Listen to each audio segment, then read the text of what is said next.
Sejam muito bem-vindos ao NutriCast. Hoje estou recebendo 2 convidados muito especiais e vamos falar sobre um tema bastante importante para toda a população brasileira, a saúde do trabalhador. Então, eu quero dar as boas-vindas a Loide Almeida. Opa! Tudo bom? Tudo ótimo. E o Kleber Amorim. Muito obrigado. Sejam muito bem-vindos. Por favor, apresente-se aos nossos telespectadores. Então, meu nome é Loide Almeida, eu sou o CEO da VitaJob. A VitaJob é uma franquia de medicina ocupacional e segurança do trabalho. Hoje nós estamos presentes no Maranhão e no Piauí, no Maranhão e no Pará, somando aí 10 unidades espalhadas pelo Maranhão e Pará. E eu sou fonoaudióloga também, especialista em saúde do trabalhador.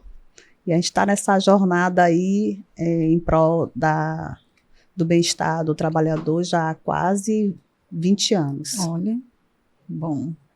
Kleber? Eu sou o Kleber Nilson, eu sou auditor fiscal do trabalho, tenho formação jurídica. Pela faculdade também, passei pela faculdade de filosofia, pela faculdade de engenharia. E como auditor, é importante a gente ter esse olhar multidisciplinar, porque no dia a dia a gente precisa assim, de uma variação, um leque amplo de conhecimento e a minha formação, tanto a jurídica quanto as outras, tem me ajudado bastante no meu dia a dia.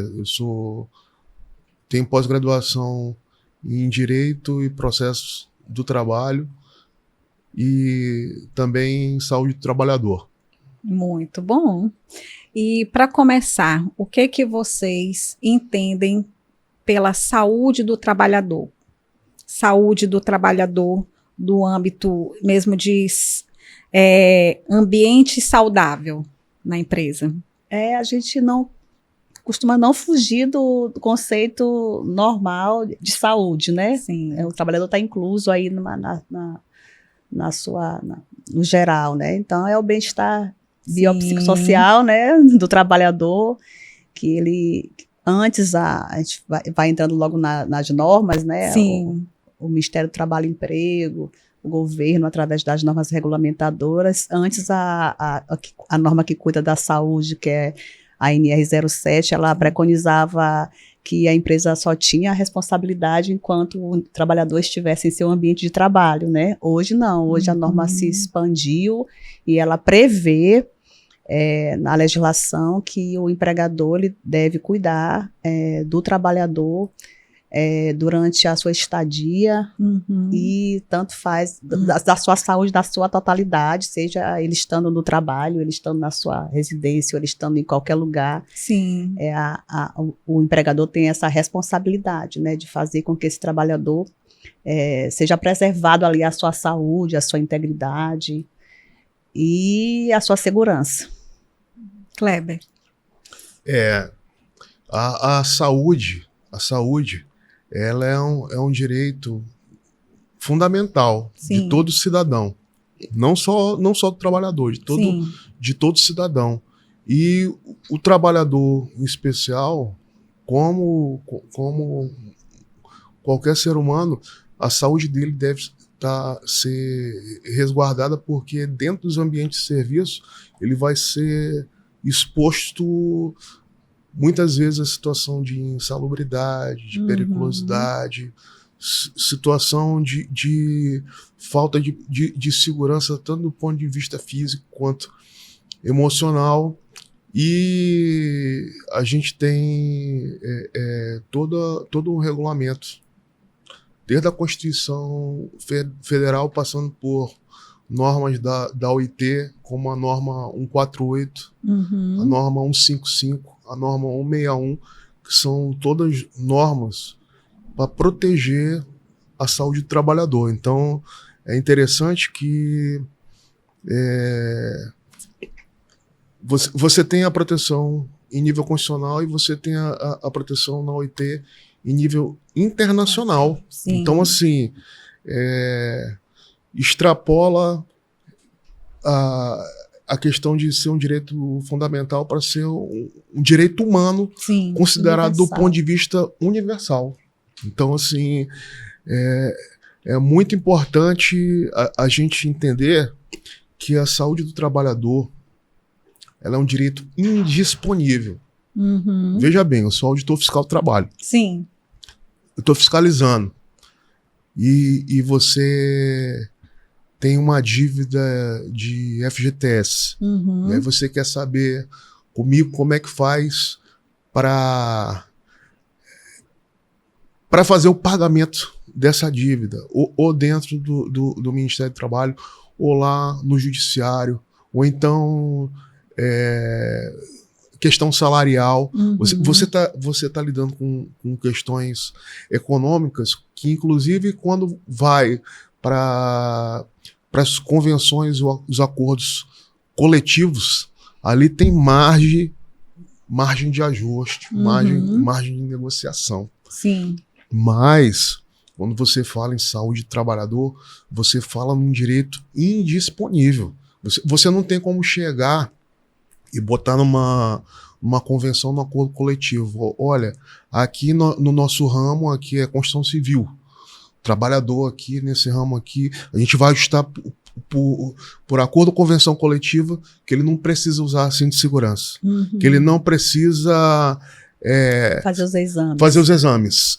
Que ele não precisa... Acontece muito isso, né? Você está entendendo? Você não tem essa margem. Por quê? Porque são normas inegociáveis, direito inegociável, intransferível. Então, assim, a gente, quando está tratando de saúde do trabalhador, a gente está tratando de algo muito sério. O próprio trabalhador, se ele chega para o empregador e diz, não precisa disso. Uhum. Ele não tem como dispor da própria vida e da própria saúde dele. Por quê? Porque é um direito indisponível. Então, eu tô falando isso para você ver a seriedade do assunto que a gente tá tratando aqui. Sim. Então, saúde do trabalhador, acima de tudo, é um direito indisponível, protegido tanto no nosso país, na Constituição Federal, quanto de forma internacional. Certo. E em relação a essas novas normas, né, que estão surgindo, por exemplo, a saúde mental do trabalhador, né? Hoje eles estão muito voltados a levar palestras, né, às empresas, levar profissionais da área da saúde, psicólogos, enfermeiros. Como vocês enxergam essas novas regras, essas novas regulamentações, né, para ajudar a saúde do trabalhador? Eu achei... Eu, como empreendedora do segmento, eu achei fantástico. Já era uma demanda bastante antiga, mas depois da pandemia veio à tona essa necessidade, né? Ficou muito claro, né, que nós somos um ser íntegro, né? Assim, integral, não tem como separar a condição emocional, a condição comportamental, a condição física. Não existe essa possibilidade, né? Então, assim, essas questões emocionais, o governo constatou essa gravidade através dos afastamentos para a Previdência, né, que subiu muito, os números são alarmantes, de adoecimentos por conta de problemas mentais e emocionais, e aí tomou essa providência, né? E para empresário, a gente tem que fazer alguma coisa, né? A gente tem que controlar, a gente tem que mitigar, a gente tem que ver o que está acontecendo com esses riscos, como é que eles estão os trabalhadores estão sendo submetidos a esses riscos e como é que nós vamos prevenir, como é que nós vamos cuidar. E aí surgiu aí a nova NR01 trazendo essa demanda, né, para os empresários. E a gente, enquanto empresa de saúde e segurança do trabalho, a gente também foi buscar soluções.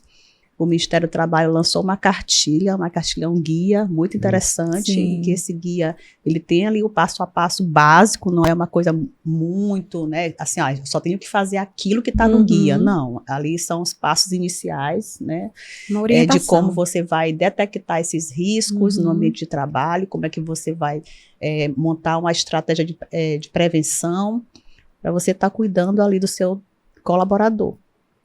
E que hoje a gente sabe, isso também veio à tona com toda essa demanda, essa gama de problemas mentais e emocionais, veio aí à tona a necessidade de cuidado mesmo, porque isso interfere muito, né, na produtividade, no desenvolvimento das pessoas, da empresa, como se da produção mesmo. Sim. Dentro de uma empresa. Eu tenho hoje 100 pessoas, né, 100 empregados. CLT, 90 e poucos, né? Na sua maioria mulheres, e a gente vem percebendo muito isso nós somos uma empresa de medicina ocupacional, mas nós também temos essa demanda. Então, todo dia ali a gente vai percebendo, né? São pessoas frágeis, fragilizadas por N motivos, às vezes são motivos pessoais, familiares, financeiros, e a gente vai sentindo ali que é isso que a empresa tem que fazer, sentir o que está acontecendo com a sua equipe, seu time, né? Meu time, então, qual é o maior fator? O fator que mais interfere no desenvolvimento do trabalho dele ali no psicossocial dele, o que está interferindo nesse trabalhador são demandas financeiras. A gente fez uma campanha agora recente, tem 12 meses, contra os jogos eletrônicos, né? A gente levou para as empresas, foi muito interessante, e agora surgiu aí esse novo empecilho, né, esse novo trabalho que já vinha fazendo, surgiu agora os afastamentos por acesso muito oriundos de viciados, pessoas viciadas em jogos eletrônicos, em bets, e que é uma preocupação. E hoje já existe centro de tratamentos, igual existe para alcoólicos anônimos, pessoas viciadas em drogas, existe também para pessoas viciadas em bets. Então, a cada dia surge um novo risco, e o empregador e os profissionais de saúde têm que ficar atentos, porque os fatores de riscos psicossociais, eles são inúmeros, e eles vão se modificando, eles vão surgindo ao longo do tempo, e a gente todo o tempo tem que ficar. Por isso que a cartilha, uma orientação, o guia do Ministério do Trabalho, ele traz ali atrelado a fatores ergonômicos, mas também ele não deixa de abrir para outros fatores, né? Que são fatores físicos, como o ruído, como a vibração, como o calor, todo fator que é estressante, que vai gerar ali algum dano à saúde do trabalhador, ele pode também interferir nas questões psicossociais. A questão da escolha de 99% da sua empresa ser composta por mulheres, foi uma opção? É uma política que nasceu do meu coração, assim, porque eu tive muita dificuldade. Eu sou policial militar durante 25 anos e 3 meses. E foi a minha primeira opção de emprego, concurso público. Entrei na polícia, muito jovem, 18 anos.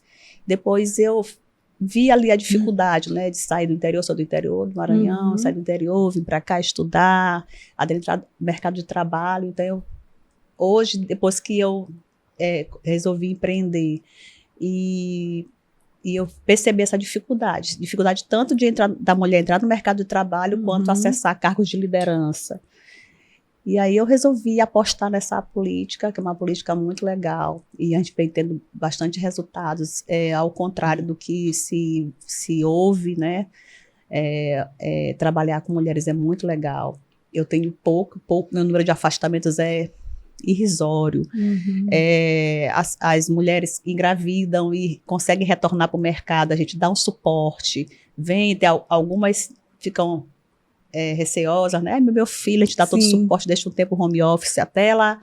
Então a gente está colocando em prática essa política agora, né? Então a gente tem essas situações e a gente vai vendo como é que a gente se resolve. Isso passa por uma estrutura de RH, desde lá da seleção, recrutamento, onde a gente não pergunta mais se aquela pessoa quer ter filhos, que são perguntas discriminatórias. Você quer ter filhos, você tem filhos, porque se você tiver filho, tipo assim, você não vai conseguir a vaga. Então, a gente fez toda uma reestruturação do processo de seleção e recrutamento, e aí a gente aposta muito nelas. Eu espero também que elas, como elas mesmas já falam, já é constatado, que elas se inspirem na minha força, na minha coragem de manter essa política, porque não é fácil, né? cada vez que a gente emprega o homem, eu digo, ó, nosso número a gente está sendo ali. Mas é muito legal de fazer essa troca e a gente trazer mulheres da base, a gente também aposta de trazer elas da base. O nosso público é muito técnico, então são técnicas de enfermagem, técnicas de segurança do trabalho, médicas. Isso é uma forma tão contagiosa de valorizar as mulheres, que até nossos franqueados só tem um homem, né? Os outros todos são mulheres.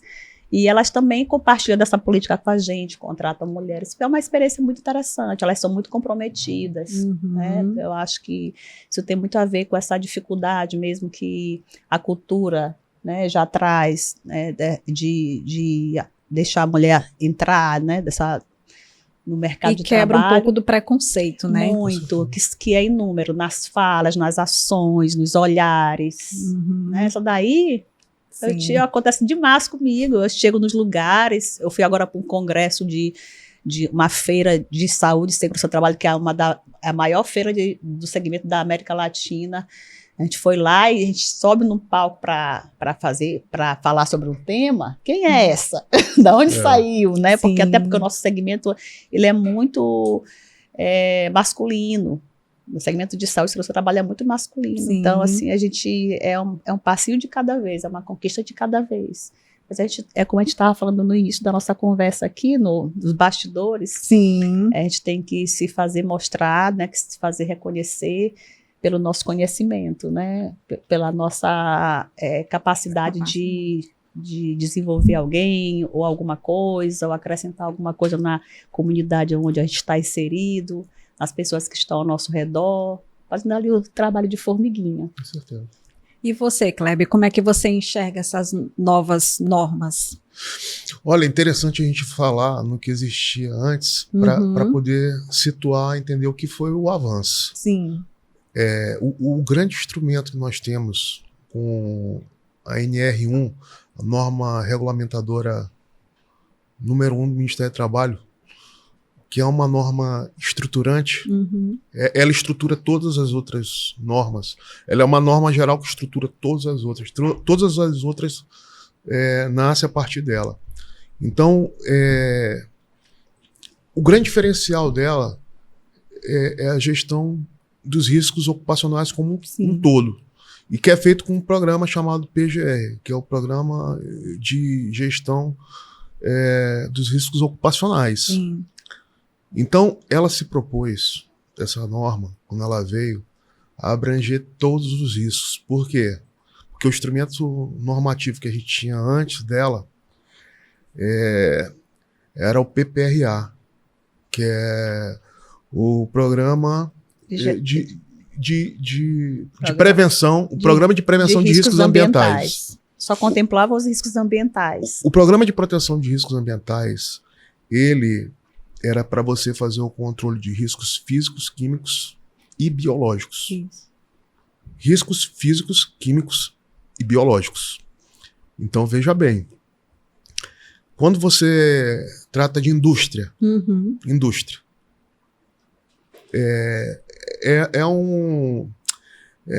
era um programa bastante efetivo, porque você chega numa indústria, você vai encontrar muita poeira, muito produto químico, muitas coisas que têm relação com esse tipo de risco. Mas veja bem, no nosso país, a questão de afastamentos por problema mental, ele já está em terceiro lugar nos afastamentos. Então você tem segmentos econômicos como os bancos, como hospitais, como educação, que você vai chegar lá e o principal que você vai ver que você deve atuar, levando em consideração o problema que está acontecendo lá, não é avaliar risco físico, químico, biológico. É o mental. Você precisa avaliar os riscos psicossociais que tem nesses ambientes. Então, assim, num banco, você imagina num banco, um bancário, a cobrança que ele tem por metas, e muitas vezes o salário dele amarrado a uma bonificação que é de acordo com o desempenho que ele tem por agência individual, aí vai e faz aquela mensuração todinha. E aí, quando ele está recebendo o cliente, ele tem que vender vários produtos para bater a meta. Para poder bater a meta dele. Emocional, né? E aí, ele está ali num banco, ele tem um perigo também, qualquer uma hora, um assaltante entrar para tentar roubar o banco.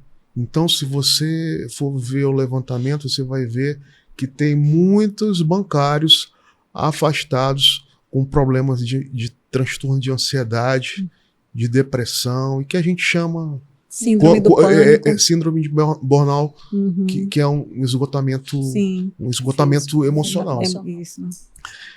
Então, a nova NR, ela nos deu instrumento que a gente não tinha antes, para trabalhar com o que a gente não tinha antes. Por quê? Porque ela passou a trabalhar na gestão dos riscos ocupacionais como um todo. Riscos ocupacionais não são riscos só físicos, químicos e biológicos. Riscos ocupacionais são riscos que estão dentro da organização do trabalho, está dentro das condições de trabalho. Eu acho que é isso que eu falei, leva em consideração as pessoas, não só os ambientes, né, doutor? Exatamente, porque quando a gente fala de condições de trabalho, a gente pensa aqui dentro. O podcast que está acontecendo agora. Quando a gente pensa em condições de trabalho, a gente pensa o seguinte, a gente está conversando, então assim, a gente tem uma questão da climatização, a gente está com uma temperatura confortável, tem a questão da luz, tem a questão dos microfones, você pesquisou, você fez uma pauta, você trabalhou com sua equipe e tal. Tudo isso daí tá dentro daquilo que são as condições de trabalho.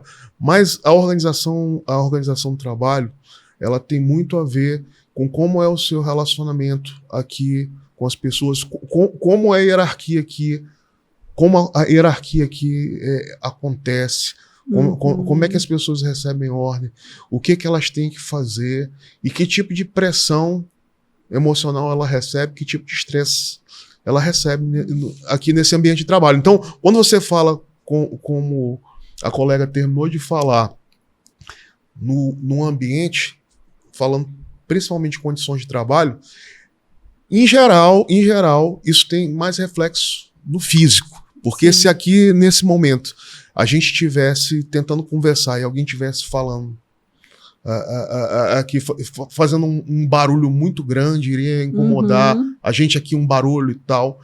Mas a questão da organização do trabalho em si, o que ela gera de problema, em geral, são problemas emocionais, problemas que têm a ver com a forma como é a hierarquia, se tem ou se não tem assédio moral, se tem assédio sexual, se você recebe muito pressão para trabalhar, se você como mulher, você é discriminada se você tem uma sobrecarga de trabalho. Como mulher, tá entendendo?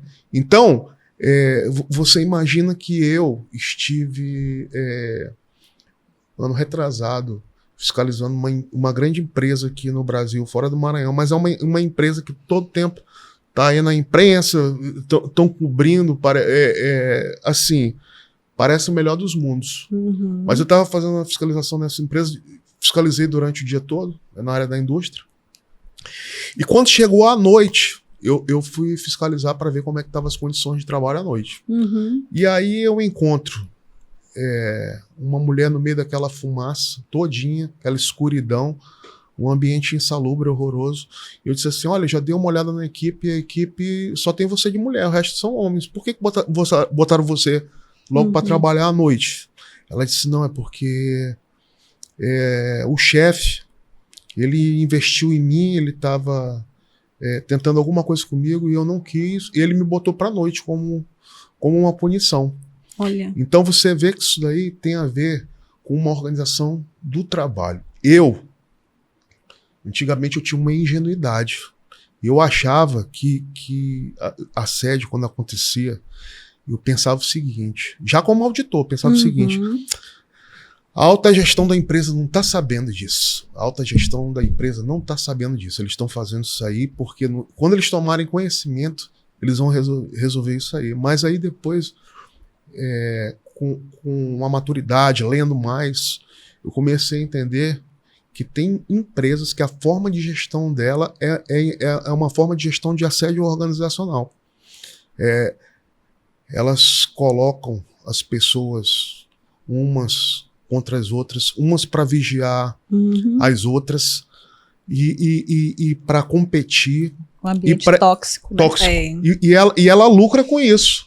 Ela lucra com isso. Então você cria um ambiente que você passa a não ser mais parceiro dos seus colegas, você passa a desconfiar dos seus colegas. Às vezes um colega está querendo passar por cima de você. Por quê? Porque a própria organização, a gestão dela é feita dessa forma. Então, atualmente, com o PGR, nós já temos instrumentos para fazer com que as empresas levantem esses riscos, Sim. que as empresas classifiquem esses riscos e que as empresas façam um plano de ação para dizer exatamente o que vão fazer com esses riscos. Então, um exemplo simplório.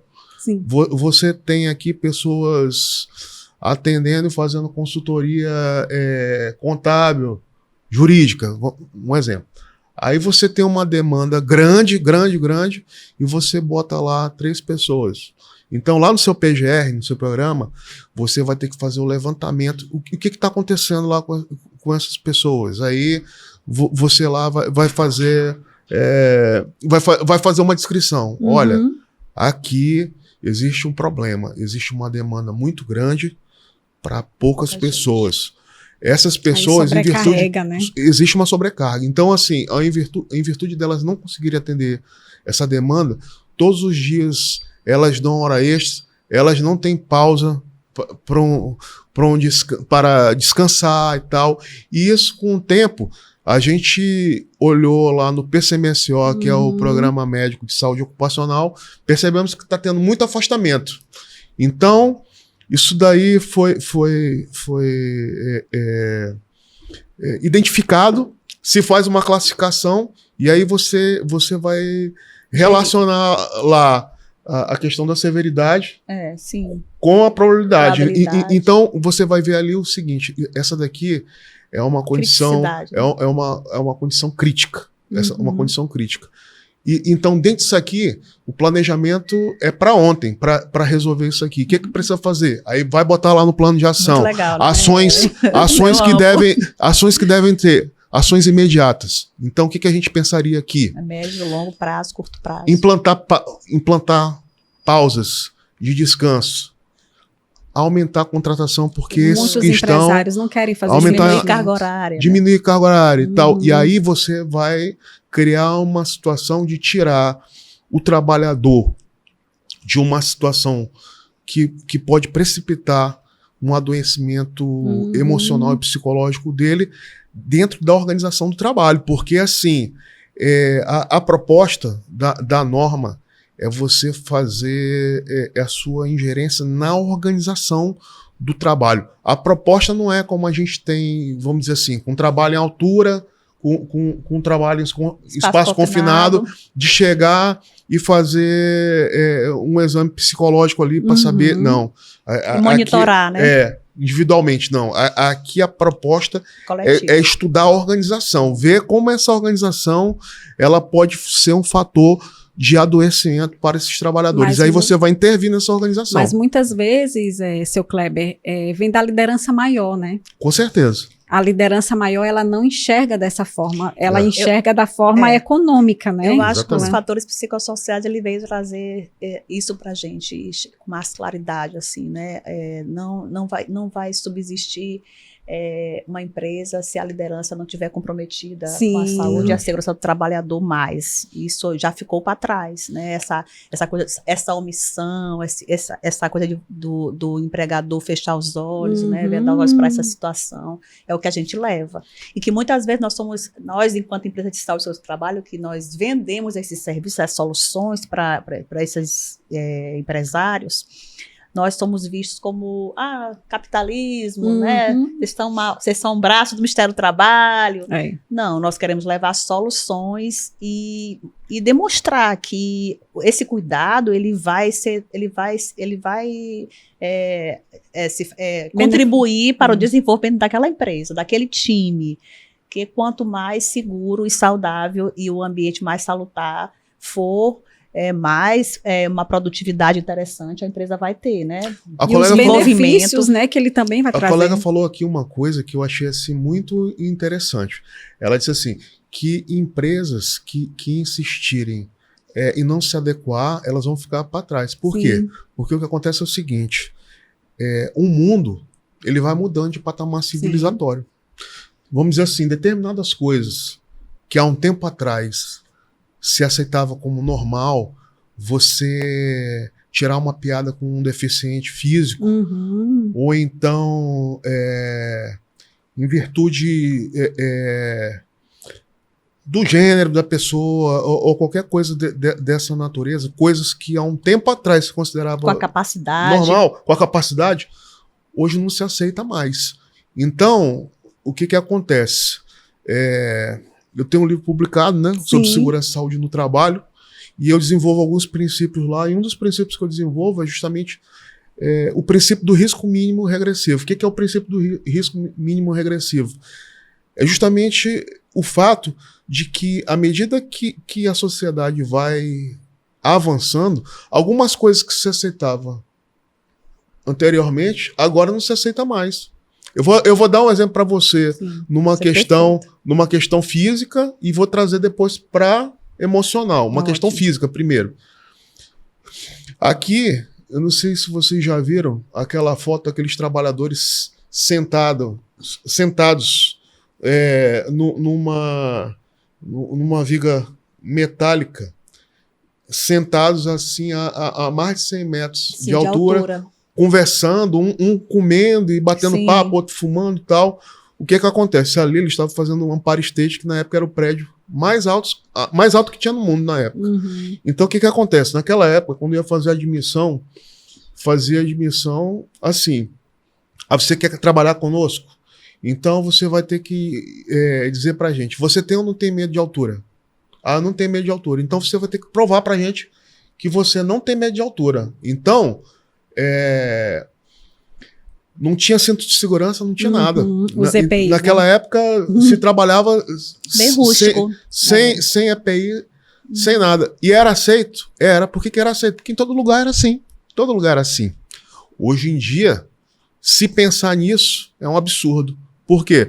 Porque você tem cinto de segurança, você tem a norma regulamentadora 35, que trata das condições de trabalho em altura com segurança e tal. Então isso não é mais aceito.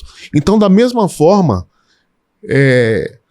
forma de gestão de empresa, de organização do trabalho, que aceitava tratar as pessoas de qualquer jeito, como se escravo fosse, ninguém aceita mais.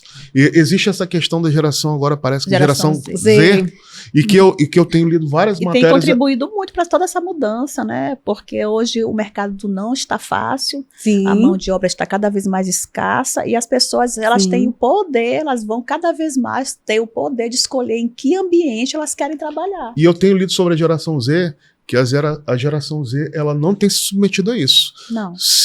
Eles fazem o seguinte, da mesma forma que o empregador ele analisa o perfil de quem ele vai admitir, a geração Z ela analisa o perfil do empregador. Então eles entre eles têm o contato deles em redes sociais, tudo, e aí eles dizem, não vai para lá, porque essa empresa, se você for para lá, você vai ter problema emocional lá, e aí não vão. Então, assim, tem empresas que já estão começando a ter dificuldade de contratar aqueles que seriam bons profissionais. Por quê? Porque essa geração não está se submetendo mais ao que as gerações anteriores se submetiam. Então, a gente tem uma mudança de patamar civilizatório aí, né?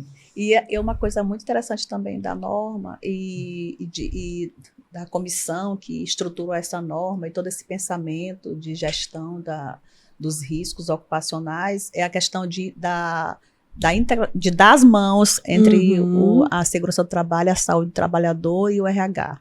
Eu acho que ficou muito, muito legal, porque hoje a gente fala, quando a gente fala de riscos psicossociais, a gente fala de clima organizacional, a gente fala de cultura organizacional, então tá tudo junto e misturado. Mais né? humanizado. Mais né? humanizado. Então hoje, quando o RH vai fazer uma contratação, da mesma forma que avalia o colaborador, já pensa 3 vezes, ou já tem outra estrutura de contratação, de seleção e recrutamento. Da mesma forma, a nova geração também já tem uma estruturação, o que é que ele quer, Sim. aonde é que ele quer trabalhar, então ele já vai escutar ali, vai dizer assim, aqui eu quero, aqui eu não dá para mim, eu não quero trabalhar nessa empresa, porque essa empresa não me favorece dos termos que eu pretendo aqui para minha vida. Então isso é muito legal também, porque a gente está entrando numa nova cultura. Como é que você chamou? Um novo patamar civilizatório. Novo patamar civilizatório, né? E aí eu acho legal isso, porque a gente também tem um poder de escolha. É isso e a que eu gente ia também não dizer. se submete, mas não há mais uma escravidão, né? De poder de decisão. Ali a gente tem um certo poder de decisão. Claro que o mercado não está tão aberto assim, mas a gente já tem um certo poder, principalmente as profissões mais específicas, né? Que estão cada vez mais se tornando mais difíceis. E é legal. E até as profissões também mudaram. Sim. Hoje, antigamente, a gente tinha aí profissões que estavam no top 10. Hoje, se a gente for buscar, interpretar isso, olhar para isso, elas não estão mais. Já estão ali outras profissões, que às vezes não são nem profissões regulamentadas, né? Por conselhos, são profissões de cursos rápidos, cursos tecnológicos, técnicos. Então, muita coisa tem mudado, né, doutor? Tem mudado, e inclusive mitos têm caído. Não sei se vocês já tiveram a oportunidade de ler o livro Poder do Hábito. Sim. Já. Ele é um livro muito interessante. Tem um capítulo dele lá que ele trata da questão de um homem que ele era funcionário do governo americano, e depois ele se tornou CEO da Alcoa, que é a Alumar, né?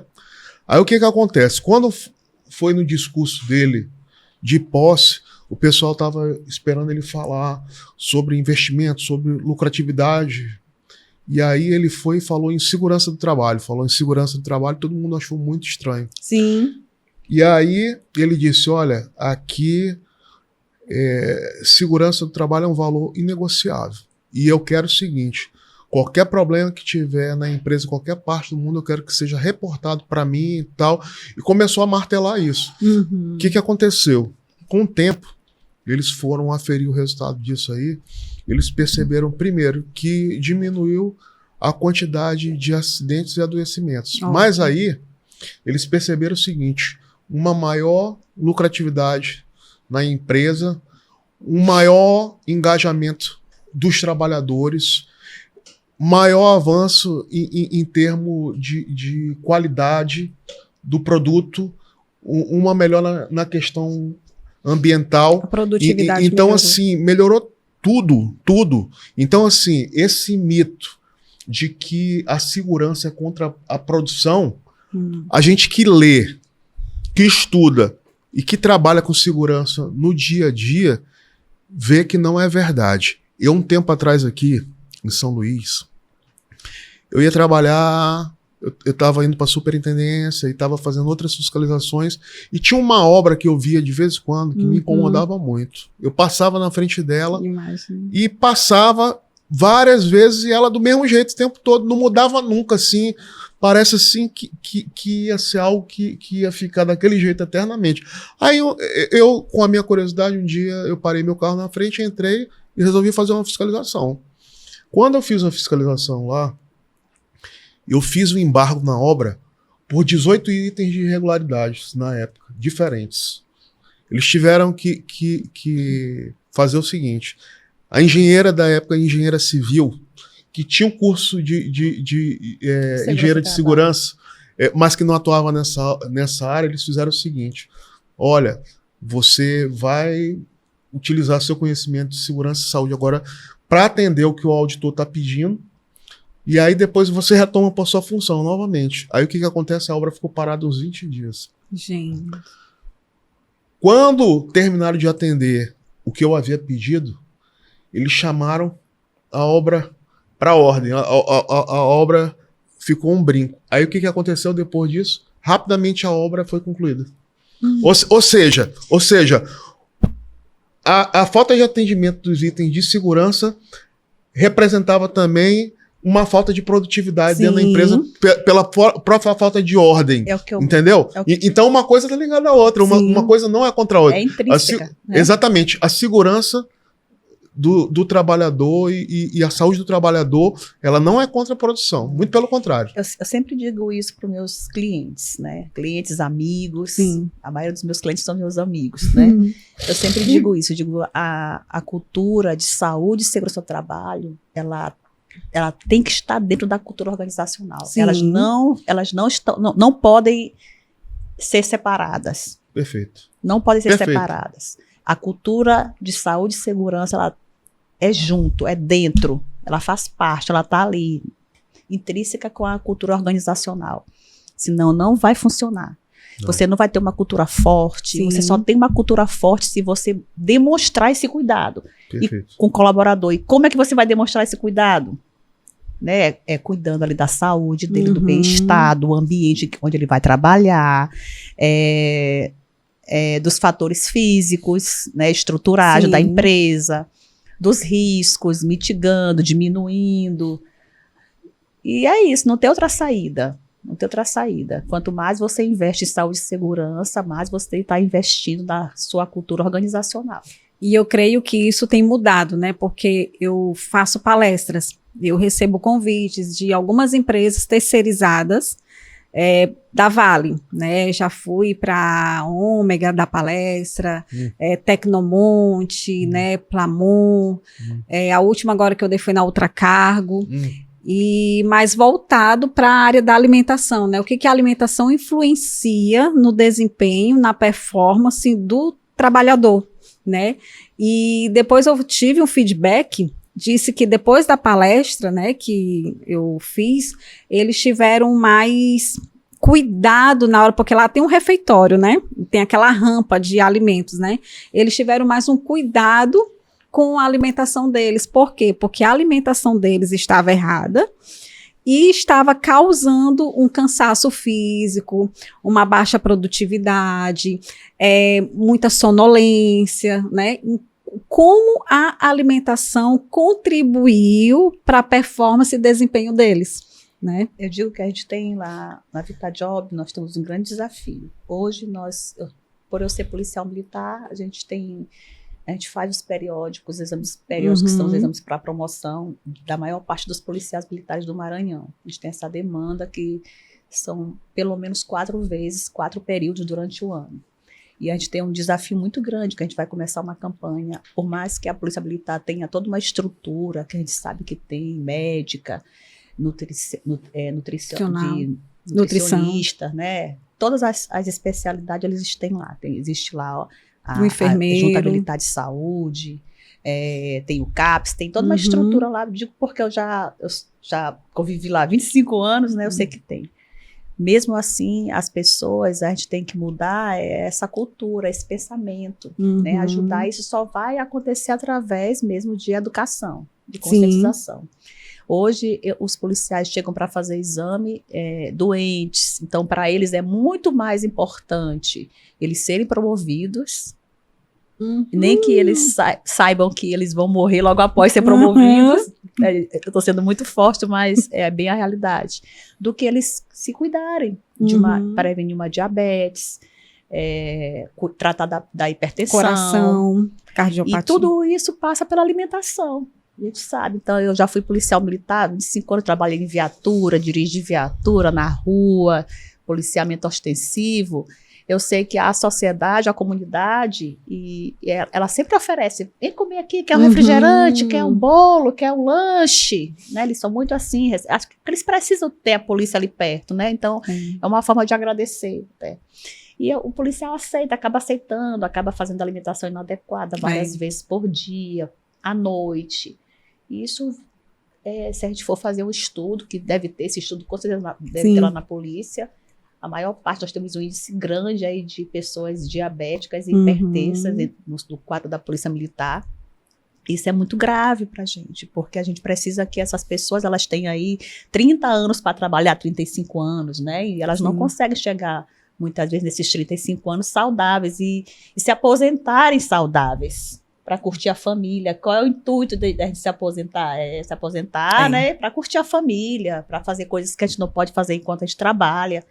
E muitos deles não conseguem, então é muito preocupante. A gente vai iniciar uma campanha de conscientização, eu vou até te convidar para a gente fazer essa campanha juntos, mas é muito legal que a gente faça essa nossa parte, né? Eu acho que toda empresa privada e pública tem essa função social que está lá no nosso estatuto, né? E essa nossa missão mesmo de orientar Interessante as pessoas. você falar que a gente trabalha para poder descansar depois. Tem um sociólogo italiano que escreveu O Ócio Criativo, que ele dizia justamente isso. Ele dizia assim: a gente trabalha para poder ter um tempo de descanso de qualidade, né? Ele até citava a Bíblia, dizia: olhai, pois, os lírios do campo que não tecem nem fio, e todavia nem Salomão, em toda a sua glória, se vestiu como qualquer um deles. Então, assim, essa questão de saber fazer uma nutrição correta precisa ser ensinada. Essa questão de saber aproveitar de uma forma positiva. O tempo livre precisa ser aproveitado também, porque tem pessoas que depois que se aposentam não sabem nem o que vai fazer, porque assim, não tem um planejamento para sua vida. Então, o que eu acho interessante é que no meu livro tem um princípio que eu desenvolvo, que é o princípio da instrução do trabalhador. E em cada um dos capítulos do meu livro eu boto uma epígrafe. E a epígrafe, nesse capítulo, ela está lá no livro de Osés da Bíblia, que diz o seguinte: o meu povo tem perecido por falta de conhecimento. Então, o trabalhador, ele precisa ser instruído para não se acidentar, ele precisa ser instruído para se alimentar, ele precisa ser instruído para se relacionar. E os segmentos produtivos, eles são muito heterogêneos. Você vai ter segmento produtivo, que é a escolaridade do trabalhador, lá em cima, mas você vai ter segmento produtivo, que a escolaridade do trabalhador está lá embaixo. Então, você nunca pode partir da presunção de que ele deveria saber das coisas. Não, tem que existir uma boa vontade com o trabalhador no sentido de que ele seja instruído. Por quê? Porque a partir do momento que ele foi instruído e ele souber o que é melhor para ele, certamente ele não vai fazer o que é pior para ele, vai fazer o que é melhor para ele. Eu creio também que isso vai quebrar uma barreira da cultura, né? Cultural dele, né? Tem até uma frase agora muito falada nas redes sociais, para assim: fale, mesmo que seja óbvio, né? Então, assim, às vezes a gente tem que falar: essa pessoa já tem 60 anos, não sabe disso. Não, tem que falar. Eu sempre, hoje a gente educa muito por exemplo. Sim. Né? Então, é o nosso papel. Eu tenho 52 anos, me aposentei muito jovem, também entrei muito jovem na polícia, e o tempo da mulher na polícia são só 25 anos de serviço ativo, né? Então, assim, eu fiquei 25 anos e 3 meses, mas eu sempre me cuidei da minha alimentação, eu acho que isso vem muito também da instrução, né? Da escolaridade, da cultura das pessoas. Então, assim, a gente tem que ter esse cuidado. Perceber, educar, ajudar as pessoas ali. Você quer ver o que é cultura? Vou dar um exemplo aqui. Sim. Muito bacana. Tem um autor que é um psiquiatra, que é uma referência no estudo da psicodinâmica e psicopatologia do trabalho, que ele estuda justamente a questão de saúde mental do trabalhador. Ele é francês, é o Christophe Dejoux. Então, ele vai falar, dentro de um estudo dele, de uma obra, que ele pega uma obra de construção civil, e aquela obra que ele pega, os trabalhadores, eles se aventuram pela obra sem a utilização de cinto de segurança, sem capacete, sem nada. Por quê? Porque aquilo dali, entre os homens, dentro do contexto que ele estudou, é afirmação de virilidade. Quem é viril, quem tem coragem, enfrenta o risco e não tem medo. Então, assim... Mesmo que isso custe a vida. Mesmo que isso custe a vida. Então, o que acontece? Você imagina, quando a gente fala de cultura, um homem que mete na cabeça dele que ser viril é trabalhar se expondo a um risco, se for colocar a mão num quadro elétrico, não bota uma luva, não utiliza um isolante nem nada. Você imagina o que é mudar a cabeça, a cultura de pessoas que pensam dessa forma. Você tem que fazer um trabalho. Você tem que fazer todo um trabalho. Meu pai né? era assim. Meu pai, quando ele teve o primeiro pico de hipertensão dele, eu trouxe ele encostar com um cardiologista. E aí eu fui, comprei toda a dieta dele, remédio de pressão. E aí ele voltou pro interior. E eu fiquei aqui. E aí, um mês depois, e aí, pai, já tá tomando, já terminei meus remédios de pressão. Não vem mais outra caixa que eu não quero mais, já terminei todos. Então, assim, pra gente construir isso na cabeça de uma pessoa. Através da educação, através da instrução. Às vezes a gente se torna chato, mas se a gente ama as pessoas, são as pessoas que a gente ama que estão sofrendo ali, que a gente vê que existe a possibilidade de adoecimento, a gente tem que ser insistente, tem que ser chato. Tem que instruir. E eu percebo também que os líderes, né, eles já estão mudando. Eles não estão mais com essa cultura enraizada e já estão com essa cultura mais aberta, né? Isso. De ensinar, de instruir, de orientar, né? De ouvir, ter a escutativa, né? Isso. Eu acho que todo mundo está mudando, né? A gente está sendo levado para uma mudança, a gente está sendo carregado, transformado. E vocês sentem que essa mudança ela veio por conta da pandemia, pós-pandemia, ou vocês acham que não tem a ver com a pandemia, que as pessoas hoje elas estão mais observadoras, estão mais preocupadas, né, de não estar correndo riscos, porque a pandemia ela foi uma virada de chave, né? Foi, ela provocou toda uma reflexão. Foi, ela foi uma virada de chave em todos os segmentos. Até mesmo porque com a pandemia a questão dos relatos de problemas, transtornos mentais aumentou em profusão. Então, assim, ela, de uma forma mais aguda, ela evidenciou algo que existia ali e que as pessoas talvez não quisessem observar. Estavam acomodadas, adormecida, né? Mas aí ela evidenciou, né? Todo mundo ficou com medo de morrer, foi. Então, epa! Aí provocou uma reflexão, Uma reflexão. E um aumento desse cuidado, né? Com as pessoas, com você mesmo, assim. E falando aqui como líder, né? Hoje a gente realmente, eu me coloco nessa postura.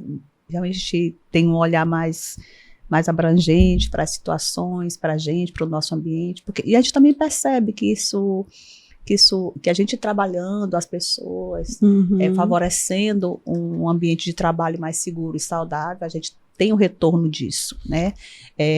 A gente falou agora há pouco, o doutor falou das lideranças tóxicas que vêm na pressão e na carga de trabalho ali, uma saída no fator estressante para a empresa dele, como se aquilo fosse uma máquina que ficasse girando o tempo todo e a produtividade nunca parasse, né? Jogando uns contra os outros, tornando o ambiente bem devastador.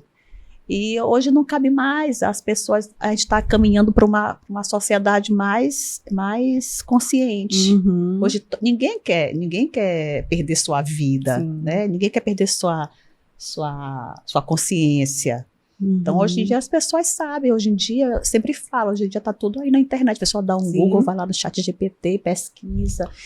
Por mais baixo que seja a escolaridade dela, mas as pessoas estão no nível de conhecimento comum, né, muito nivelado. Igual, muito nivelado. Então, Às vezes eu até acho que os estudiosos, os grandes estudiosos que ainda não migraram, ainda não conseguiram trazer o conhecimento deles para dentro da internet, para o que está acontecendo hoje com a inteligência artificial, eu acho que eles vão ficar um pouco lá atrás, assim, um pouquinho, né? Porque daqui a pouco eu não vou conseguir mais conversar com ninguém. Tem que acompanhar. Aí agora, só entre um clube fechado ali, né? Agora sim. Vou só fazer uma reflexão rápida a respeito do assunto que a gente está conversando. Ele é tão profundo que esse mesmo autor, esse francês, Christophe Dejoux, ele diz o seguinte: ele diz o seguinte, que o trabalho ele tem um papel de centralidade na vida da gente. Ele nunca é neutro. Ele nunca é neutro.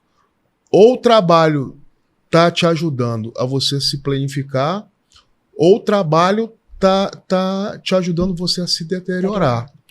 Ou o trabalho está te dignificando, ou o trabalho está te danificando. Então você vê assim, você buscando a própria origem da palavra trabalho. Você vai buscar lá em Roma a expressão que perdurou por muitos anos, o trabalho como coisa negativa, essa ideia de trabalho como tripalho. Tripalho é um instrumento de tortura tanto de animal quanto de ser humano. Tripalho como algo, um instrumento de tortura que tinha 3 estacas.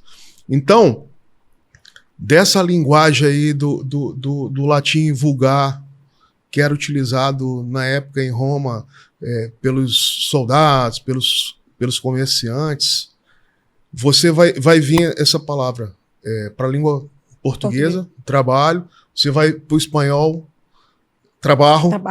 Vai para o francês também, travail, e aí por aí você vai.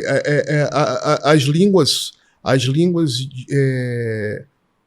românicas, elas vão ter essa expressão. E trabalho, lá nesse contexto, trabalho é para escravo. É uma coisa que é visto de uma forma pejorativa. Não é uma coisa que é vista de uma forma positiva nesse contexto. Aí você vai para os gregos. Aí Aristóteles escreve uma obra chamada Poética, e ele utiliza um termo chamado poiesis, que é aquilo que você faz. Então, assim, um artesão, na hora que ele faz um jarro, um vaso, ali o que ele está fazendo é poiesia, é um trabalho material. Se eu vou e faço uma poesia, ali também é minha obra, é um trabalho imaterial. Mas veja bem, Aristóteles, ele está se referindo ao homem livre. Mesmo o contexto da Grécia é igual o contexto lá do Império Romano. Trabalha para escravo, que é um cidadão de segunda categoria. Quando é que a gente vai ter? As coisas vão começar a ser entendidas de uma forma diferente. Lá no povo hebraico. O povo hebraico, ele utiliza uma palavra chamada avodá para se referir ao que eles fazem. Então, o trabalho para o povo hebreu, ele é esse trabalho que a gente conhece, livre, e ele é a adoração também. Então, assim, o povo hebreu, na cabeça do povo hebreu, não existe a divisão que tem lá entre os gregos. É o trabalho sagrado para Deus dentro de um templo e o trabalho secular. Para o hebreu não existe isso. Para o hebreu, o avodá, trabalho é uma coisa só. Então, assim, você está fazendo algo como se estivesse fazendo para Deus o tempo todo. Tanto faz eu estar fazendo um jarro, quando eu estar estudando a Torá, lá dentro da sinagoga, quando eu estar orando, para eles tudo isso é uma forma de trabalho e de adoração. E aí, onde é que vem a verdadeira mudança de chave, a verdadeira mudança de chave na história da humanidade? Vem com a a reforma protestante. Sim. E a gente vai ver o seguinte, que os puritanos, quando eles chegam na Nova Inglaterra, que eles vão fazer os Estados Unidos, eles utilizam para designar a palavra trabalho, eles utilizam o termo calling. Calling é chamado é vocação. Então, assim, o entendimento deles quando eles foram formar a América foi o seguinte: nós estamos fazendo aqui o nosso trabalho como se nós estivéssemos fazendo para Deus. E essa influência vem da onde? Essa influência, né? Exatamente, essa influência vem da onde? Essa influência vem do protestantismo, porque eles entendiam que eles eram escolhidos, e a forma que eles tinham de comprovar que eles eram escolhidos, eram eles progredirem, era eles demonstrarem o sucesso, inclusive financeiro deles. Então, sim, o trabalho que anteriormente era visto de uma forma negativa, a partir daí ele é visto de uma forma positiva, e é isso que vai influenciar a Revolução Industrial, com a obra, inclusive, que antes foi escrita pelo Max Weber, uma obra chamada A Ética Protestante e o Espírito do Capitalismo. Então, o espírito do capitalismo, ele vem dessa ideia protestante de que o trabalho é algo positivo. Agora, nos dias de hoje, a história, ela não vai sendo feita assim, de passos que você dá um passo aqui, isso daqui é apagado completamente. Não é assim. Não. Então, essas coisas todas permeiam. Você vai ver pessoas hoje que conseguem conceber o entendimento que o meu trabalho é minha obra, é através do que eu me identifico, e eu faço da melhor forma, porque eu estou fazendo para mim, eu estou fazendo para o meu próximo. Infelizmente, ainda tem pessoas que olham o trabalho ainda como assim, uma coisa penosa. Então, assim, você precisa se identificar com o que você faz, porque o trabalho, ele é uma forma de identidade. O que nós estamos fazendo aqui agora, eles têm a ver com a nossa identidade. Interessante que, coincidentemente, anteontem, o Papa Leão, se referindo a Santo Agostinho, ele diz, vamos nos lembrar do que Santo Agostinho falou.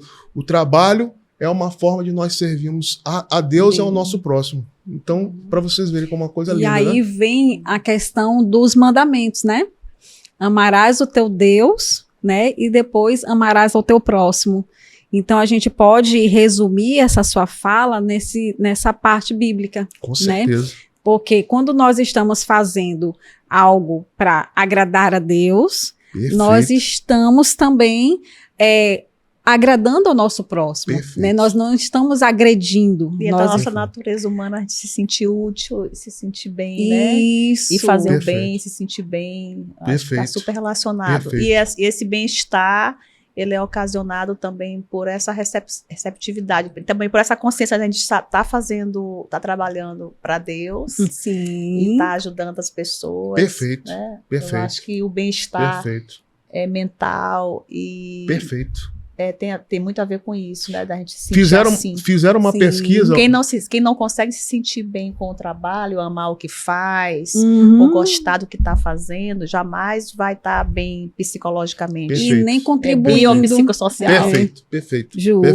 Justamente. Perfeito. Então, tudo se resume ao amor, né? Amor a Deus e amor ao próximo. Perfeito. Né? E aí você vai se sentir bem, vai se amar, sua autoestima vai estar lá em cima. E você vai ter saúde mental. Sim. Você vai ter saúde física e mental. Física e mental. Justamente. Enquanto a gente estiver com esse pensamento muito capitalista, com um capitalismo muito forte, de que a gente vai trabalhar para comprar algo, para adquirir algo, para ser rico, né? Para adquirir coisas, muitas das vezes sem sentido, né? Sem propósito. Eu acho que a gente vai continuar com esses problemas, com esses riscos, gerando riscos, né? Gerando riscos tanto no ambiente de trabalho, quanto no seu ambiente familiar, quanto no seu ambiente interno, na sua cabecinha. Justo.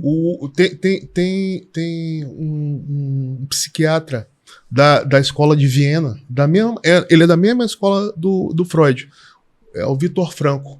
ele fala exatamente o que você terminou de dizer. Ele diz o seguinte, que quando uma coisa tem sentido, faz sentido para você e você tem um propósito, você resiste a qualquer coisa. Então, é por isso que tem muitas pessoas que começam a trabalhar em algo que faz sentido para ela e ela enfrenta qualquer situação e ela cresce cada vez mais. E quando a pessoa ela faz um trabalho que para ela não faz sentido, na primeira dificuldade ela desiste. Por quê? Porque precisa fazer sentido para ela. E isso é tão forte assim que durante a minha jornada eu já recebi várias propostas de compra da minha empresa, né? E aí eu fico, mas quando você compra uma empresa, assim que nem a minha, você quer a carteira de clientes. Acho que qualquer empresa de serviço, né? Você não quer a marca, tanto que essa marca já existe, ela é grande, essa marca que quer comprar a minha empresa é grande, que ela precisa da minha carteira de clientes. Eu disse, e o meu quadro? E as pessoas que estão comigo? Não, a gente vai fazer... a empresa não tem só um valor instrumental para você de ganhar dinheiro. Não, a empresa tem um propósito. Um propósito, um valor existencial para você. Então, né? assim, se essa oferta chega para um empresário que é altamente capitalista, que não tem um propósito claro e forte definido, tchau e beijo, na mesma hora. Embora, e as pessoas Perfeito. ficam... Eu tenho um cliente que ele tinha uma clínica bem conhecida aqui em São Luís, e de um dia, até absorvi uns 3 funcionários dele, de uma hora para outra ele fechou, quando os funcionários chegaram para trabalhar no dia seguinte, foi só, não, já tinha outra equipe lá. Então é totalmente devastador isso para o empregado que está chegando, que tem aquela coisa, não, todo mundo desligado. Então, essa pessoa ela não tem compromisso com ninguém, né? Não, ninguém. não. Só com capital, só com dinheiro, né? Então, esse tipo de situação que leva a gente a repensar como os valores, o propósito, em qualquer profissão, em qualquer atividade, para qualquer pessoa é muito importante. Muito importante. Justamente. Gente, o papo está delicioso. Por mim, a gente ficava aqui o dia todo, mas... Tudo que é bom dura pouco, né? Depois a gente vai marcar um outro podcast para terminarmos esse nosso diálogo. Mas agora eu quero fazer rapidinho um ping-pong com vocês para a gente encerrar o NutriCast. E eu quero desde já agradecer a contribuição de vocês, porque foi de extrema importância. Eu creio que, com certeza, os nossos telespectadores devem ter amado, né? E quem vai nos assistir realmente vai ser algo que vai contribuir, né? Não só profissionalmente, mas eu creio também que pessoalmente, né? Então, rapidinho, gente, um ping-pong. Quem é Lloyd Almeida? Eu sou uma mulher que quero ajudar outras mulheres, através do meu exemplo, das minhas práticas, da minha história. Ótimo. Quem é Kleber Amorim? Dentro até do que eu terminei de falar, eu sou uma pessoa que me identifico com esse propósito de um servo de Deus, de servir a Deus com tudo que Ele me deu de talento e de dom. Se não for assim, nada faz sentido para mim. Ótimo. Deus para você, Lloyd? A minha fortaleza, meu socorro, né? Assim, que a gente pode buscar, a gente pode recorrer, como a palavra mesmo diz, né? Presente na angústia. Mas bem presente na angústia é tudo para mim, assim. Não, acho que eu não consigo me imaginar, né? Sem ter essa fortaleza perto de mim. E para você, Kleber? É tudo. É tudo, né? É tudo. Gente, muito obrigada por vocês terem aceito o convite. Espero que vocês tenham gostado. Espero que vocês tenham amado esse momento. E vocês podem dar as considerações finais para quem está nos assistindo. Pronto. Eu só queria deixar aqui uma mensagem para os empresários que têm empregados, né? E que cuidem, que olhem bem para o que a gente falou, que escutem tudo que a gente falou, né, doutor? Aqui com muito... foi tudo com muita relevância, assim, para eles, e que cuidem da saúde, da segurança dos seus colaboradores, que isso vai vai se resplandecer lá na empresa, no dia a dia, nos seus negócios, nos seus propósitos, vai fortalecer bastante. E quem cuida de pessoas, né, quem trabalha, quem se propõe a fazer algo com amor, tá ali de alguma forma servindo a Deus também, né, e agradando a Ele. Perfeito. Considerações finais? Que o público, quem está assistindo, tanto os empresários quanto os trabalhadores, procurem buscar cada vez mais esclarecimento sobre a questão da saúde no trabalho, a questão da segurança no trabalho, porque trabalho é meio de vida. Trabalho não é meio de forma de encontrar a morte. Então, você que sai para trabalhar, quando você volta, você tem o seu cônjuge, você tem os seus filhos, você tem sua mãe, você tem as pessoas que te amam. Então, assim, o empregador precisa respeitar isso. Aquela pessoa que trabalha com ele é uma pessoa que tem família, é uma pessoa que tem amigos, é uma pessoa que participa de uma comunidade, uma igreja. Então, ela é uma pessoa querida.